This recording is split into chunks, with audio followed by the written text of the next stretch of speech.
Well, the Zags are coming off of 2 wins in a row, beating number 25 Texas Tech on Saturday, 69-55 down in Phoenix, and beating Northern Arizona 95-49 Monday night back home at the Kennel.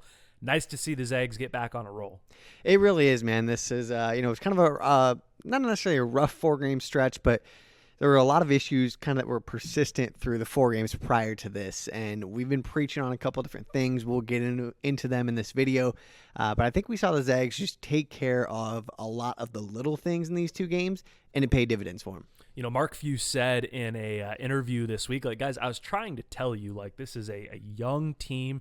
We're going to have a rough stretch. I think they came, out firing out of the gates. They play well in that UCLA game. So, nice to get the rough stretch, hopefully, out of the way. We did a video a year ago, and it really ended up being on Joel Ayayi. We talked about the X factor of this Gonzaga team. And anyone who watched this team a year ago knew that Joel Ayayi really was the guy that kind of made it all come together. He wasn't the flashiest name, but he really was that glue piece. And so what we want to talk about is we're finishing up the non-conference schedule, getting into WCC play, which we will be doing a full WCC preview next week. So you want to make sure to tune in for that.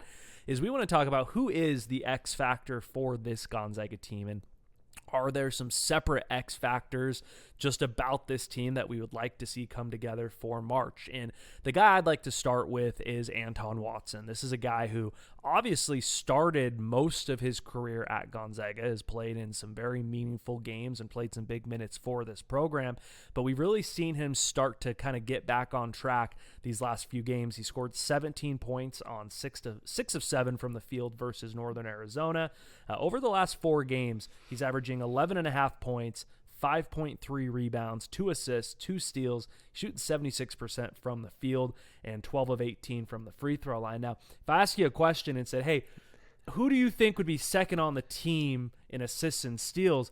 I don't know if Anton Watson's necessarily the guy that comes to mind. He is just behind Andrew Nembhard in both of those categories. But tell me how you see, as this team moves on, gets better, works their way towards March, how you see Anton Watson really being this X factor for this Gonzaga Bulldog team. Yeah, I don't think there's any doubt to it. When we talked about it in our season preview video, that Anton Watson playing well was a huge key for this team. This was, of course, kind of his first full healthy offseason, so we had really great expectations for him coming into this season. And these last handful of games, you've really seen him, I think, just to take a huge step in his confidence. Yep. And it is showing in his play. He just looks a lot more confident out on the floor. Of course, he's finishing at a high rate, which we know when Anton's playing well. That's what he does. He's a very efficient scorer. Yep. But you just see his aggression attacking the rim these last few games is kind of what we and a lot of Zag fans have been asking for a long time now. He looks extremely confident out there. I don't think it's a health issue. It's just kind of him putting it together. We've seen him, go for a number of poster dunks on people, a couple nice putback dunks these last few games as well. So him playing well is so big for this team because it takes so much pressure off of Drew Timme and Chet Holmgren. And that right there, I mean, when you can take pressure off of them and just kind of alleviate that, because that's where opponents are going to focus at, it just makes everything easier for everyone on the court, and we're seeing that these last few games. But that's the national narrative about this team. I mean, if we tuned in tomorrow night to, say that Kentucky game that what they were trying to put together got on the schedule, say we were tuning in for Gonzaga versus Kentucky, what you're going to hear on a national narrative is Drew Timme, Chet Holmgren, right? It's the what this team's going to be talked about. But I'll tell you what, Drew Timme, since that Texas game, has gone a little bit quiet. We've talked about it before on this show where he's having a very difficult time establishing himself down low. Not just when I say establishing, I don't mean scoring. I mean establishing position down low. And so that's a reason why Anton Watson is such an X factor for this team, is if we're not going to get Texas Drew Timme, if we're going to get more passive Drew Timme, Anton Watson's going to have to step up. I mean, Chet Holmgren is very capable of scoring down low, of course. We've talked about also how this team's kind of gotten clogged up down in the paint a little bit, so Chet's had to step out, play the high post, shoot the three. So Anton Watson, when he comes into the game, he needs to be that physical force. I mean, we've known I'll never forget the game in Seattle his freshman year versus UW, where we saw Mark Few come out and really three-quarter, full-court press that Husky team, and we saw Anton Watson get into passing lanes, create turnovers. Like, that's kind of what he's made a name for himself as, is this key defender. But what I'd like to see, I don't think that stat line we saw versus Northern Arizona is out of line. I think that's a stat line we could see in a Sweet 16 Elite 8 matchup, and I'm totally okay with it. If I can get 6 points a game of cleanup, put back baskets from Anton Watson, maybe 3 to 4 rebounds, couple steals, few rebounds, like that's the kind of stat line I think we're going to need from him for this team to get to where they want to get to. The next guy I want to talk about is Hunter Salas. This is another guy very different, right? Not a veteran, a freshman coming in, a McDonald's All-American. What we've seen when he's been on the floor are flashes of brilliance from Hunter Salas. I mean, this is a kid who is going to play a huge role eventually in this program. No doubt. But what's going to be interesting is this. We're going through his stats. And, I mean, against Northern Arizona, he had 9 points, 2 assists, 2 rebounds, made his first 3 on the season, which was really nice to see.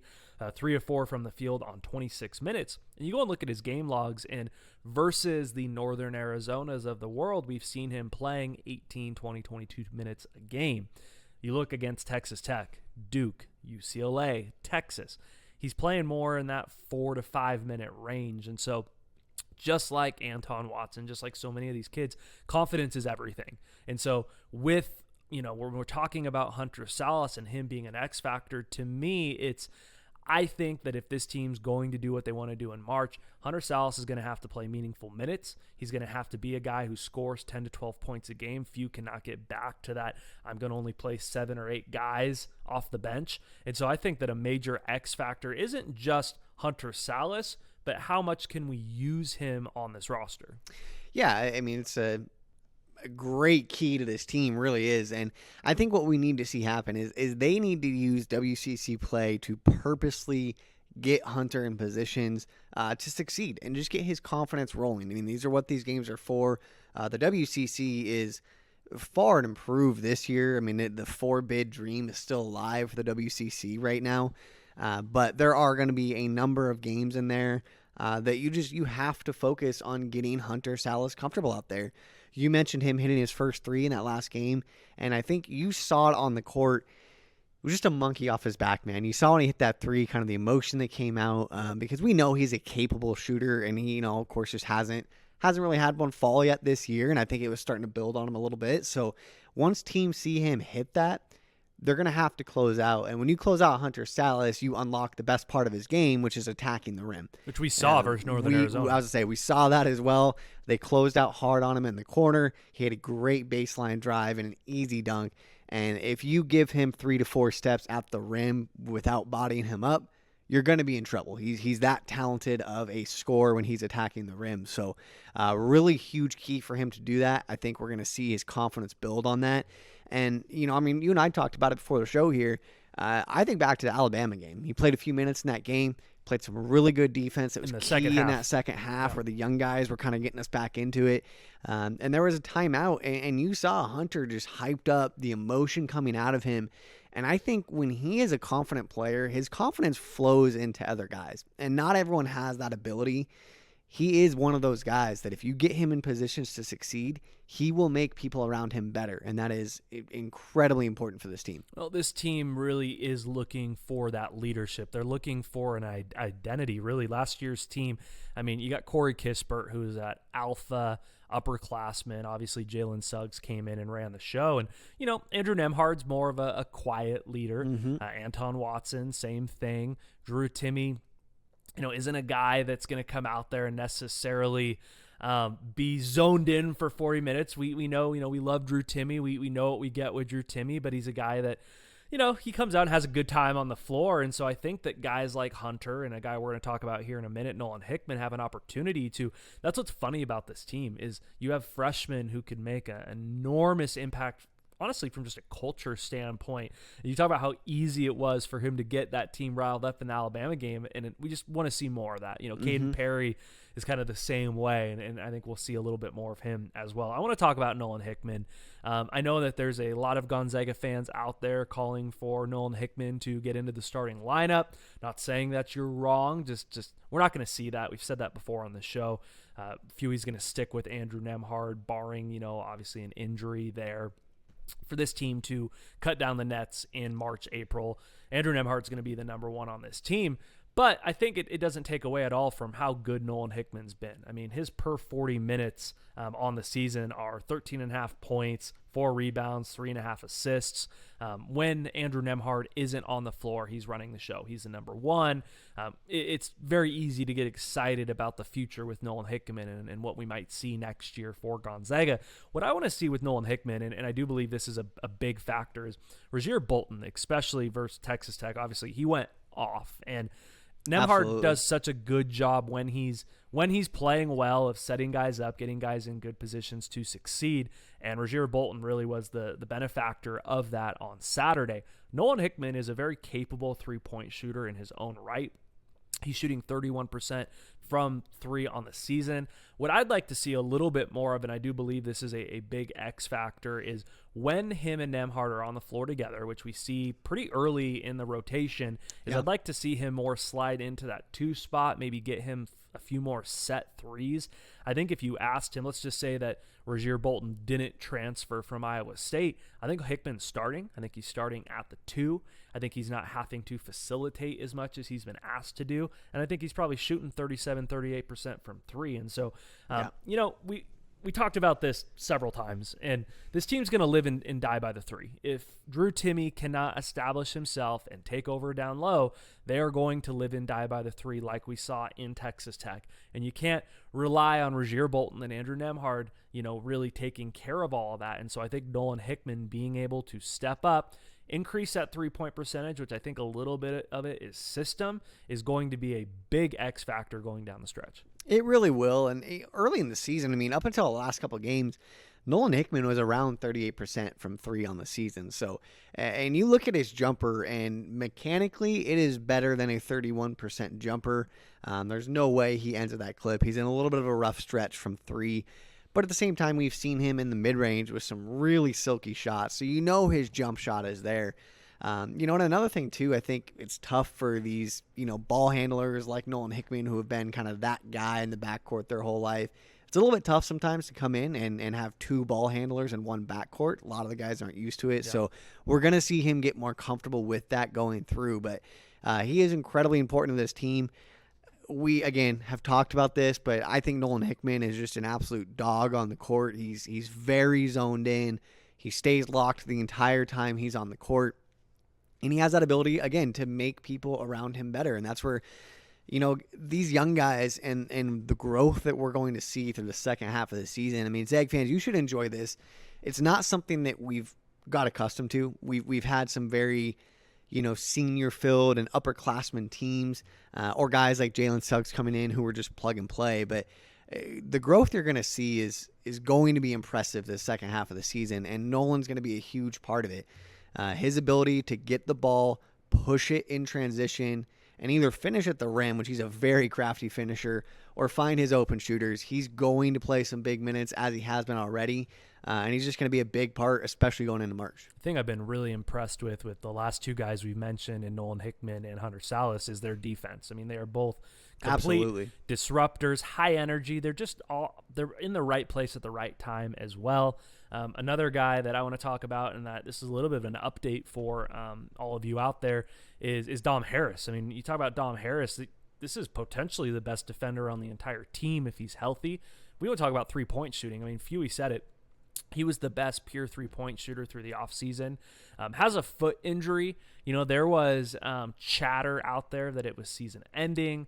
A little bit of what I heard is he opted out of surgery to try to test it. He's out of his walking boot. He was in a walking boot. They've played this very close to the vest in terms of what's going on with Dom Harris. Definitely. Mm-hmm. But he's out of the walking boot. What's tough with college athletics is that if he cannot return these coaching staffs don't want to rush him back, but they also know like we can get a medical red shirt here if he doesn't play. So they're not going to play him unless he's right. But you want to talk about a huge X factor. If we get a healthy Dom Harris, and you want to talk about living and dying with the three, and you potentially get your best 3-point shooter back, that could be a complete game changer for this team. Yeah, that's without a question. It's a huge game changer. And I think a lot of it, a lot of kind of this early season, struggles, if you will, this team struggling to find some chemistry early on. I think a lot of it was due to losing Dom at the, right before the start of the season. He was going to be a big part of this team. That they fully planned on being a big part of that backcourt. Yep. And when you lose somebody like that, forces other guys to step up and just changes what you had in mind. But, you talked about his defense. Joel Ayayi last year said that he may be the best on-ball defender on that team. And that was a team that had Ayayi and Jalen Suggs, who were both great defenders in the backcourt. So that's high praise. And we've talked about it ever since he came here as a freshman. And our very first video, season preview video, we talked about how good of a shooter he was. So that goes without question. And getting him back changes this team dramatically. And again, you talked about it. I mean, when we're at the game and you see Dom on the bench, you can just see the way guys carry themselves on a bench during a basketball game. He's locked in. He looks full grown and just ready to come in and make an impact. So if they can get him back, best case scenario, you get him for the second half of WCC, get him a little bit of run before March. That could just be a huge, huge game changer and really help take some of that pressure off of Nembhard, Bolton, and Strother in the backcourt. No offense to Tommy Lloyd, but Dom Harris making a point for maybe the best recruiter in Gonzaga history. But I'll tell you what, I'm just excited for him. It's such a good young man to see him finally be able to get on the court and show what he's capable of doing. You said it a little bit. I mean, he's really gotten into that Gonzaga off-season program, even with the banged-up foot. Looks like he's really hit the weight room, kind of taking his body to the next level. And so I really do hope we get to see Dom on the floor this season. The next two things I want to talk about are more cleanup items. They're things that we've heard few talk about quite a bit. I think fans have been very frustrated by them, and it's the turnovers and free throws. They really cleaned up the turnovers versus Texas Tech. They were on pace to really cut them down, had a couple sloppy ones in the second half. They turned the ball over 10 times versus Tech, only 5 versus Northern Arizona. This is after averaging 15.5 turnovers the 4 games before Tech. That's Duke versus Merrimack. I mean, they were turning the ball over 17, 18 times a game sometimes. You're not going to win many games in March, and this is a team, they've got, I believe it's 6 straight Sweet 16 appearances. That's the longest streak in the season. If this team's going to carry that on and get onto an Elite 8, they can't turn the ball over 17, 18 times. The other thing they cannot do is miss free throws. And, that was a total killer versus Tarleton. They went 14-24. That's 58%. Alabama, that probably was the difference, 13-25 from the line for 52%. Duke, they were 60%. We saw them turning around versus Tech. They shot 80% on Saturday down in Phoenix, and then versus Northern Arizona, 19-23 for 82%. And so I know Zeg fans, we're not used. This was a team we got so spoiled last year. They don't lose a game until April, right? Mm-hmm. And so it's real easy to think, the sky's falling, and gosh, they've lost 2 games so far. Yep. Well, guess what? You limit the turnovers, you make your free throws. This team's going to be able to do damage in March, but it's something that it's nice to see the coaching staff put an emphasis on, and nice to see the players deliver on. It really is. I mean, these are things that the coaching staff and us on the show here have been just preaching. This team is all about the little things, and I can't count how many times I've said this in this season's videos, but when this offense plays disciplined and they take care of the ball, they have all the talent in the world. You just cannot give teams extra chances, and we're seeing them clean that up. If they can continue that, this team gets substantially better. And any team in the country, free throw shooting is always key. But again, with a team like Gonzaga who is so capable of getting to the line so much, if you're shooting 71, 75% plus, you're going to win a lot of basketball games. So you love what you see these last few games. Obviously, if they can keep up these little things, it'll help every other aspect of the team. And WCC play is going to tell us a lot about this team going into March. We do want to give a quick congratulations to Coach Few being named to the Team USA national team as an assistant coach. Steve Kerr, the head coach, he'll be serving in that role through 2024. So I'll tell you what, if this young Gonzaga team wants to learn from someone, maybe one of the Team USA coaches would be somebody to listen to a little bit. Let us know down in the comments what X factors you think, what players, things you'd like to see from this team. Do make sure to like this video if you like what we're putting out, subscribe to the channel, and turn those notifications on, because we will be putting out a week from today our WCC preview show. As Steve mentioned, the WCC is up. This is a potential 4-bid league this season. Zags are in for a very tough conference slate. You know, every single night they play in the WCC, they're going to have a target on their back, and so we'll let you know the teams, the players, the schedule, the things to watch for. We'll see you next week here on Upper Left Sports.